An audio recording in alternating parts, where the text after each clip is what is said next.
आज की इस विस्तृत चर्चा में एक ऐसी कहानी के पन्नों को पलटा जा रहा है जो सिनेमा और असल जिंदगी के बीच के उस बारीक धागे पर चलती है जिसे अक्सर लोग नजरअंदाज कर देते हैं। बिल्कुल। और जो नोट्स और सामग्री आज के इस गहन विश्लेषण के लिए जमा किए गए ना, वो साल 2002 की एक बेहद मशहूर फिल्म पर केंद्रित हैं। हाँ, जिसने रोमांस की परिभाषा को ही एक नया मोड़ दे दिया था। हम बात करें निर्देशक शाद अली की फिल्म साथिया की। जिसमें मुख्य भूमिकाओं में विवेक ओबेरॉय और रानी मुखर्जी थे। और जाहिर है ए आर रहमान के उस जादुई संगीत को तो कोई कैसे भूल सकता है। वो संगीत तो वो तो कहानी की रूह है। लेकिन इस चर्चा का जो मिशन है वो बहुत ही स्पष्ट है। बिल्कुल।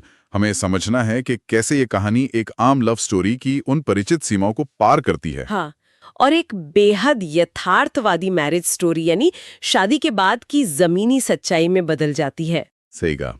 ये देखना बहुत दिलचस्प होगा कि कैसे शुरुआती आकर्षण, वो जो पहला प्यार होता है, वो रोजमर्रा की जिंदगी की कठोर वास्तविकता से टकराता है। और ये विश्लेषण सिर्फ प्यार हो जाने के बारे में नहीं है, बल्कि प्यार को हर दिन हर पल निभाते रहने की कला पर एक गहरा सबक है। जरा इस विरोधाभास पर गौर करने वाली बात है कि एक ऐसी कहानी जो रहमान के उस रूहानी संगीत और मुंबई की लोकल ट्रेन के उस सुहाने और भीगे हुए रोमांच से शुरू होती है, वो अचानक पैसों की तंगी, ठंडे खाने की मेज और अनसुने फोन कॉल्स के कारण अहंकार की एक कड़वी लड़ाई में कैसे तब्दील हो जाती है। यही वो विरोधाभास है जो इस विषय को इतना आकर्षक बनाता है। आमतौर पर जो सिनेमाई कहानियां होती हैं उनमें एक तय ढांचा होता है, लेकिन साथिया उस ढांचे को जानबूझकर तोड़ती है। बिल्कुल तोड़ती है। जो विश्लेषण इस विषय पर किया गया है वो इस बात को रेखांकित करता है कि कहानी असल में उस जगह से गति पकड़ती है जहां ज्यादातर प्रेम कहानियां अपना पर्दा गिरा देती हैं। मतलब उस हैप्पीली एवर आफ्टर वाले हिस्से के ठीक बाद से। एग्जैक्टली। जब आकर्षण का वो गुलाबी पर्दा उठता है ना, और रोजमर्रा की जिम्मेदारियों का असली बोझ कंधों पर आता है, तब इंसान के धैर्य और उसके प्यार की असली परीक्षा शुरू होती है। और ये चर्चा सिर्फ एक फिल्म के कथानक तक सीमित नहीं है। बिल्कुल नहीं। ये उन सभी मानवीय रिश्तों का एक मनोवैज्ञानिक अध्ययन है जो शुरुआती दौर के रोमानी ख्यालों से निकलकर हकीकत की ठोस जमीन पर कदम रखते हैं। और यही वो बिंदु है जहां से कहानी की वो शानदार और चौंकाने वाली शुरुआत होती है। हाँ, वो ओपनिंग सीन। कहानी किसी खूबसूरत वादी में गाए जा रहे मधुर गीत से नहीं खुलती है और न ही किसी सपनों जैसी पहली मुलाकात का दृश्य सामने आता है। इसके बजाय दर्शकों को सीधे एक छोटे से अस्त व्यस्त और बिखरे हुए फ्लैट में ले जाया जाता है, जहां पति पत्नी आदित्य और सुहानी के बीच एक बेहद तीखी, थका देने वाली और कड़वी बहस चल रही है। आवाजें ऊंची हैं, चेहरों पर और दिन भर की थकान साफ झलक रही है, और उनके संवादों में एक गहरा आक्रोश है। ये शुरुआत ही देखने वालों को झकझोर देती है। ये इस बात का बहुत ही स्पष्ट संकेत है कि ये सिर्फ किसी को पा लेने की जद्दोजहद नहीं है, बल्कि उस पाए हुए रिश्ते को बिखरने से बचाने की जद्दोजहद है। जो दो लोग कभी एक दूसरे के लिए पूरी दुनिया से बगावत कर गए थे, वो अब छोटी छोटी रोजमर्रा की बातों पर एक दूसरे के सामने दुश्मन की तरह खड़े हैं। लेकिन सोचने वाली बात यह है कि जो प्यार इतने बड़े तूफानों से गुजरा हो, वो इस तरह की रोजमर्रा की थकावट के सामने घुटने कैसे टेकने लगता है। इस सवाल का जवाब ना मानव मनोविज्ञान और रिश्तों के शुरुआती दौर की उस अवस्था में छिपा है जिसे हनीमून फेज या आकर्षण का बुलबुला कहा जाता है। हनीमून फेज, बिल्कुल। अगर फिल्म की उस ओपनिंग सीन की तुलना उसके बाद आने वाले फ्लैशबैक से की जाए तो ये विरोधाभास और भी गहरा हो जाता है। क्योंकि फ्लैशबैक में वो लव एट फर्स्ट साइट यानी पहली नजर का प्यार सामने आता है। मुंबई की भागती दौड़ती लोकल ट्रेन, खिड़की से आती बारिश की बौछारें और चारों तरफ की भारी भीड़। उस भीड़ के बीच आदित्य, जो एक खुशमिजाज और मध्यम वर्गीय लड़का है, वो पहली बार सुहानी को देखता है। सुहानी एक मेडिकल छात्रा है जो स्वभाव से शांत है और अपनी ही दुनिया में मगन है। और आदित्य की नजरें उस पर टिक जाती हैं, जैसे उस शोर शराबे में भी उसके लिए वक्त थम गया हो। ये वो क्लासिक स्थिति है जहां इंसान को सामने वाले में कोई कमी नजर ही नहीं आती।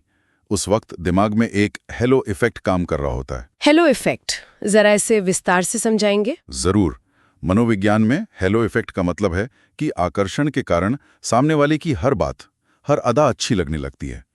आप उसके नकारात्मक पहलुओं को पूरी तरह से अनदेखा कर देते हैं। और वो जो सफर है वो कितना जादुई लगता है।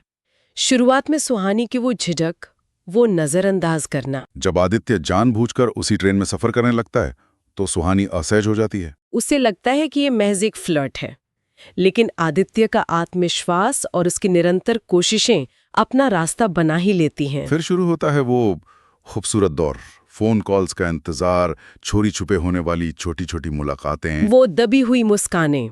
और फिर वो पल जब बारिश के बीच दोनों को एहसास होता है कि ये सिर्फ एक गुजरता हुआ आकर्षण नहीं है। उस दौर को साथियां, छलका छलका रे और ए उड़ी उड़ी जैसे गानों ने जो अमर बना दिया है ना, वो एक ऐसा माहौल तैयार करता है जिसमें लगता है कि बस यही प्यार अंतिम सत्य है। कोई बड़ा फिल्मी ड्रामा नहीं, बल्कि बहुत ही स्वाभाविक तरीके से बढ़ता हुआ एक रिश्ता नजर आता है। बिल्कुल। लेकिन जैसा कि हमारी रिसर्च के दस्तावेजों में जिक्र है, असली ड्रामा तो तब शुरू होता है जब इस खूबसूरत बुलबुले का सामना समाज की कठोर दीवारों से होता है। हाँ, और यहीं पर रिश्तों का समाजशास्त्री यानी सोशियोलॉजी तस्वीर में आती है। जब प्यार इतनी सादगी से शुरू होता है तो वो जटिल क्यों हो जाता है? इसका पहला कारण है पारिवारिक और सांस्कृतिक टकराव।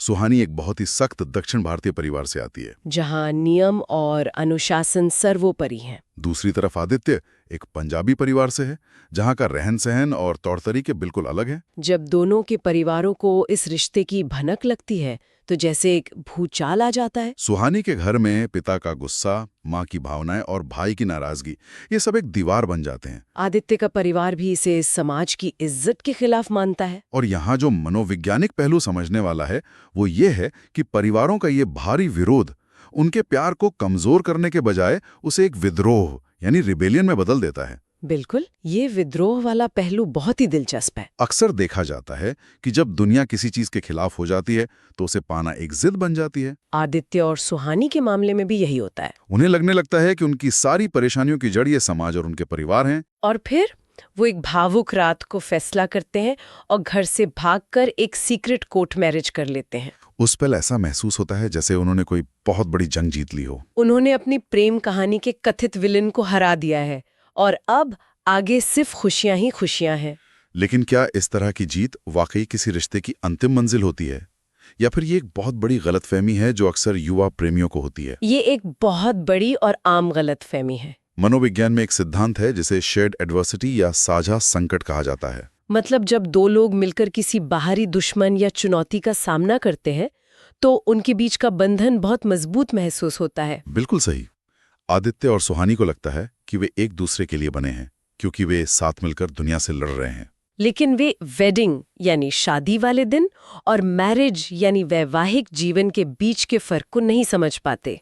उन्होंने समाज से तो जीत हासिल कर ली, लेकिन असली संघर्ष तो उस कोर्ट मैरिज के बाद शुरू होता है। जब कहानी सपनों की दुनिया से निकलकर मुंबई के एक छोटे से किराए के फ्लैट में आती है तो वास्तविकता अपने पूरे वजन के साथ उन पे गिरती है। और ये वास्तविकता कितनी चुभने वाली होती है ये फिल्म के अगले हिस्से में बहुत गहराई से उभर कर आता है। शुरुआत में वो छोटा सा फ्लैट भी एक महल जैसा लगता है। साथ मिलकर घर सजाना, हंसी मजाक करना, पहली बार आजादी के साथ एक छत के नीचे रहने की वो खुशी। लेकिन जैसे जैसे दिन गुजरते हैं आर्थिक तंगी दरवाजा खटखटाने लगती है।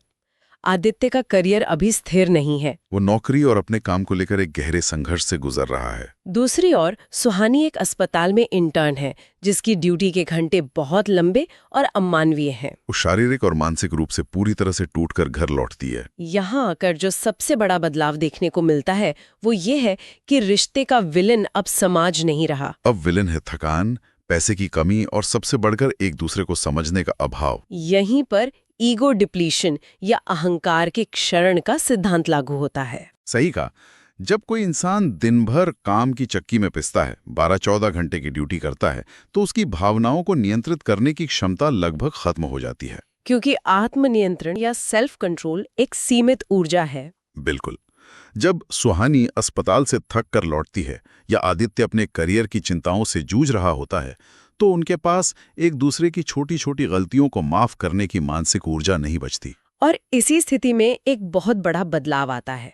संवाद में हम की जगह मैं ले लेता है। रिश्ते की शुरुआत में दोनों ये सोचते थे कि हम इस दुनिया से कैसे लड़ेंगे। लेकिन अब बात यहाँ आ जाती है कि मैं इतना थक जाती हूँ, मेरा काम इतना मुश्किल है और मेरी परेशानियां कोई नहीं समझता। ये हम से मैं तक का सफर ही शायद किसी भी रिश्ते की सबसे बड़ी त्रासदी है। क्योंकि जब इंसान थका हुआ होता है और भविष्य को लेकर असुरक्षा होती है तो रोमांस बहुत जल्दी अपनी जगह छोड़ देता है। साथिया की जो बात इसे इतना यथार्थवादी बनाती है वो यही है कि इसमें झगड़े किसी बहुत बड़े या नाटकीय कारण से नहीं होते। देर से घर आना, लगातार बजते फोन का जवाब न देना, किचन में रखा हुआ ठंडा खाना और घरेलू कामों का बंटवारा। यही छोटी छोटी बातें युद्ध का मैदान बन जाती हैं। ये बातें महज शिकायतें नहीं रहती, ये इस बात की परीक्षा बन जाती हैं कि क्या सामने वाला मेरे संघर्ष की कद्र करता है। आदित्य को लगता है कि सुहानी उसे नीचा दिखाती है और उसकी करियर की जद्दोजहद को नहीं समझती। सुहानी को लगता है कि आदित्य गैर जिम्मेवार है और वो ये नहीं देख पा रहा कि घर और अस्पताल की दोहरी जिम्मेदारी ने सुहानी को कितना निचोड़ दिया है। सबसे बड़ी विडंबना यह है कि अपनी अपनी जगह पर दोनों ही बुरी तरह से सही हैं। और यही कारण है कि वे दोनों गलत भी हैं। वे एक दूसरे से अब भी बेइंतहा प्यार करते हैं, लेकिन उन्होंने एक दूसरे को सुनना बंद कर दिया है। इसे मेंटल लोड या मानसिक बोझ कहा जा सकता है। जब दो लोग एक ऐसा जीवन बनाने की कोशिश कर रहे हों जिसके लिए उन्होंने अपने परिवारों से बगावत की थी, तो उन पर यह साबित करने का एक अदृश्य दबाव होता है कि उनका फैसला सही था। और ये दबाव उनके हर झगड़े में शामिल होता है। प्यार पर अहंकार की परत इतनी मोटी हो जाती है कि उन्हें ये याद ही नहीं रहता कि वे किस इंसान से लड़ रहे हैं। जब रिश्ते में ऐसी संवादहीनता आ जाती है ना, तो वो एक ऐसे बारूद के ढेर में बदल जाता है जिसे फटने के लिए बस एक छोटी सी चिंगारी की जरूरत होती है। और वो चिंगारी भड़कती है एक ऐसी रात जब बाहर भी एक भयंकर तूफान आया होता है। बाहर की वो भारी बारिश उनके अंदर चल रहे भावनात्मक तूफान का ही एक रूपक है। दोनों के बीच एक ऐसा भयानक झगड़ा होता है जो महीनों से दबी हुई कुंठाओं, शिकायतों और थकावट का परिणाम है। सुहानी रोते हुए गहरे गुस्से और निराशा में घर छोड़कर चली जाती है। और यहाँ देखने वाली बात यह है कि आदित्य क्या करता है। वो उसे रोकने नहीं जाता। उसका अहंकार उसे ये सोचने पर मजबूर करता है कि गुस्सा शांत होगा तो खुद ही लौट आएगी। ये उस इंसान का अहंकार है जिसे लगता है कि उसने इस रिश्ते के लिए बहुत कुछ त्यागा है, इसलिए उसे झुकने की जरूरत नहीं है। लेकिन कहानी यहाँ से एक रोमांटिक ड्रामा की पटरियों से उतरकर अचानक एक थ्रिलर का रूप ले लेती है। ये बदलाव कहानी में सबसे बड़ा साइकोलॉजिकल शॉक यानी मनोवैज्ञानिक झटका है। सुहानी भारी बारिश में सड़क पार कर रही होती है और एक गंभीर हादसे का शिकार हो जाती है। उसे एक सरकारी अस्पताल में अज्ञात मरीज के रूप में भर्ती कराया जाता है क्योंकि उसके पास कोई पहचान पत्र नहीं है। इधर जब रात बीत जाती है और सुबह तक सुहानी नहीं लौटती, तो आदित्य का वो सारा अहंकार, वो सारा ईगो ताश के पत्तों की तरह ढह जाता है। मनोविज्ञान में इसे क्राइसिस इंड्यूस्ड क्लैरिटी यानी संकट से उत्पन्न होने वाली स्पष्टता कहा जाता है। जब तक जीवन सामान्य गति से चल रहा होता है, इंसान अपने अहंकार को पालने का जोखिम उठा सकता है। लेकिन जब मृत्यु या किसी बहुत बड़े नुकसान का साया सामने आकर खड़ा होता है, तो दिमाग तुरंत प्राथमिकताओं को पुनर्व्यवस्थित कर देता है। अहंकार की जगह पल भर में खौफनाक डर ले लेता है। वो तलाश का दृश्य, वो बेचैनी, वो घबराहट इंसान को अंदर तक हिला देती है। जब आदित्य को एहसास होता है कि सुहानी का फोन बंद है और वह सच में लापता है, तो वो एक पागल इंसान की तरह उसे ढूंढने निकलता है। पुलिस स्टेशन की खाक छानना, एक अस्पताल से दूसरे अस्पताल भागना, दोस्तों के दरवाजे खटखटाना, हर जगह सिर्फ निराशा का सामना करना पड़ता है। ये वो समय है जब आदित्य को आत्मग्लानि यानी गिल्ट का सबसे गहरा अनुभव होता है। उसे उन सभी कड़वे शब्दों की याद आती है जो उसने अपने झूठे अहम में कहे थे। ये तलाश सिर्फ सुहानी की तलाश नहीं है, ये आदित्य के खुद के भटके हुए ज़मीर की भी तलाश है। उसे एहसास होता है कि जीवन कितना नाजुक है।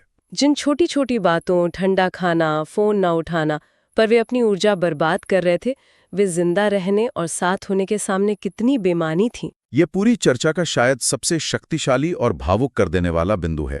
ये इंसान के स्वभाव की एक बहुत बड़ी और दुखद विडंबना को सामने लाता है। अक्सर ऐसा होता है कि जो व्यक्ति या जो रिश्ता सबसे करीब होता है, उसे सबसे ज्यादा हल्के में लिया जाता है। रोजमर्रा की थकान और चिड़चिड़ेपन का शिकार वही इंसान बनता है जो सबसे सुलभ होता है। आदित्य को सुहानी की मौजूदगी की इतनी आदत हो गई थी कि वो उसकी अहमियत भूल गया था। लेकिन जब उसे खोने का डर सामने आया, तो सारी शिकायतें राख हो गईं। आखिरकार जब वो भागता हुआ उस सरकारी अस्पताल पहुंचता है और सुहानी को मशीनों और तारों के बीच बेहोश पड़ा देखता है, तो उसका सारा वजूद सुन्न पड़ जाता है। ये वो क्षण है जहां वो पूरी तरह से टूट जाता है, और यही टूटना उसके अहंकार का अंत है। और फिर आता है वो दृश्य जो इस पूरी कहानी को एक लव स्टोरी से उठाकर एक मैरिज स्टोरी का दर्जा देता है। जब सुहानी को अस्पताल के उस बिस्तर पर धीरे धीरे होश आता है। सिनेमाई कहानियों में अक्सर ऐसे मौकों पर बड़े बड़े नाटकीय डायलॉग बोले जाते हैं, कस्में खाई जाती हैं, लंबी चौड़ी माफी मांगी जाती है। लेकिन यहाँ ऐसा कुछ नहीं होता। दोनों के बीच एक गहरा अर्थपूर्ण सन्नाटा है। दोनों की आंखों में आंसू हैं और बिना कुछ कहे सिर्फ नजरों से एक ही सवाल पूछा जा रहा है। क्या हम उन सारी गलतियों को पीछे छोड़कर एक नई शुरुआत कर सकते हैं? दोनों बिना एक शब्द बोले ये समझ जाते हैं कि उन्होंने अपने ही हाथों से एक दूसरे को लगभग खो ही दिया था। इसी निष्कर्ष की ओर ये पूरा विश्लेषण इशारा करता है। ये खामोश दृश्य इस बात का सबसे बड़ा प्रमाण है कि किसी से प्यार करना पहली नजर में दिल दे बैठना बहुत आसान है। उसमें कोई विशेष मेहनत नहीं लगती। लेकिन उस प्यार को निभाना, हर दिन की उबाऊ और मुश्किल चुनौतियों के बीच उसे जिंदा रखना एक बहुत बड़ा काम है। वैवाहिक जीवन सिर्फ एक खूबसूरत रोमांस नहीं है। ये एक ऐसा पौधा है जिसे रोज धैर्य, त्याग और सबसे बढ़कर निरंतर संवाद के पानी से सींचना पड़ता है। ये दोनों गहराई से समझ जाते हैं कि अपने रिश्ते को बचाने के लिए उन्हें अपने अहंकार को हमेशा के लिए त्यागना ही होगा। उन्हें उस मैं से वापस हम तक का सफर तय करना होगा, क्योंकि इसके बिना कोई रिश्ता नहीं टिक सकता। इस पूरी यात्रा को समझना वाकई बहुत गहरा अनुभव है। तो इन सभी स्रोतों और इस विस्तृत चर्चा को समेटते हुए ये कहा जा सकता है कि साथिया सिर्फ एक फिल्म नहीं है, बल्कि ये रिश्तों के विकास की एक क्रोनोलॉजी है। ये स्पष्ट करती है कि प्यार की असली परीक्षा उस दिन शुरू होती है जिस दिन शुरुआती आकर्षण का नशा उतरता है और जीवन की ठोस नीरस जिम्मेदारियां सिर उठाती हैं। मुंबई लोकल ट्रेन के उस भागते दौड़ते बारिश वाले रोमांस से लेकर एक छोटे से किराए के फ्लैट की आर्थिक परेशानियों, अहंकार की रोजमर्रा की लड़ाई और अंततः जीवन के एक बहुत बड़े झटके के बाद आई एक परिपक्व समझ तक, ये कहानी दिखाती है कि सच्चा प्यार वही है जो संघर्षों की भट्टी में तपकर और निखरे और हर तूफान के बाद अपनी जमीन पर मजबूती से टिका रहे। इस विश्लेषण की सार्थकता इसी बात में है कि ये सिर्फ सिनेमाई पर्दे तक सीमित नहीं रहता, ये रोजमर्रा के जीवन और करीबी रिश्तों के लिए एक बहुत ही साफ आईना है। ये याद दिलाता है कि किसी भी रिश्ते में अनबन होना, शिकायतें पनपना और जीवन से थक जाना पूरी तरह से स्वाभाविक है। इसमें कुछ भी असामान्य नहीं है। लेकिन जब वो अनबन संवादहीनता का रूप ले लेती है, जब दो लोग एक दूसरे को सुनना बंद कर देते हैं और जब अहंकार प्यार से बड़ा आकार ले लेता है, तब वो रिश्ता अंदर ही अंदर खोखला होने लगता है। लड़ना गलत नहीं है, लेकिन लड़कर एक दूसरे से इतनी दूर हो जाना कि वापसी का रास्ता ही ना मिले, वो गलत है। बिल्कुल सही निष्कर्ष। इस गहन और विस्तृत चर्चा को विराम देने से पहले एक ऐसा विचार सामने आता है जो सीधे तौर पर भले ही नोट्स या कागजों में न लिखा हो, लेकिन इस पूरी चर्चा का सार उसी ओर ले जाता है। वो क्या है? एक बहुत ही गहरा सवाल है जिस पे हर किसी को विचार करना चाहिए। अगर एक दुर्घटना, कोई अचानक आई बीमारी या जीवन का कोई भी बड़ा संकट इंसान के पहाड़ जैसे अहंकार को पल भर में मिट्टी में मिला सकता है, और ये झकझोरकर याद दिला सकता है कि जीवन साथी या प्रियजन कितने अनमोल हैं, तो फिर इंसान ये इतनी सी बात सामान्य शांत दिनों में क्यों भूल जाता है? क्या इंसानी फितरत ऐसी ही है कि उसे वर्तमान की अहमियत समझने के लिए हमेशा किसी बहुत बड़ी त्रासदी के मंडराते हुए साए की जरूरत होती है? क्या हम बिना किसी डर के रोजमर्रा के उन बहुत ही साधारण और नीरस पलों में, चाय की प्याली पर या थकावट भरी शामों में अपने अहंकार को दूर रखकर अपने रिश्तों की असली कीमत समझना नहीं सीख सकते? सुनने वालों के लिए ये सवाल शायद इस चर्चा की सबसे बड़ी सीख हो सकती है। इसी विचार की गूंज के साथ ही आज की इस चर्चा को यहीं समाप्त करते हैं। हमारे साथ इस सफर में जुड़ने के लिए बहुत बहुत शुक्रिया।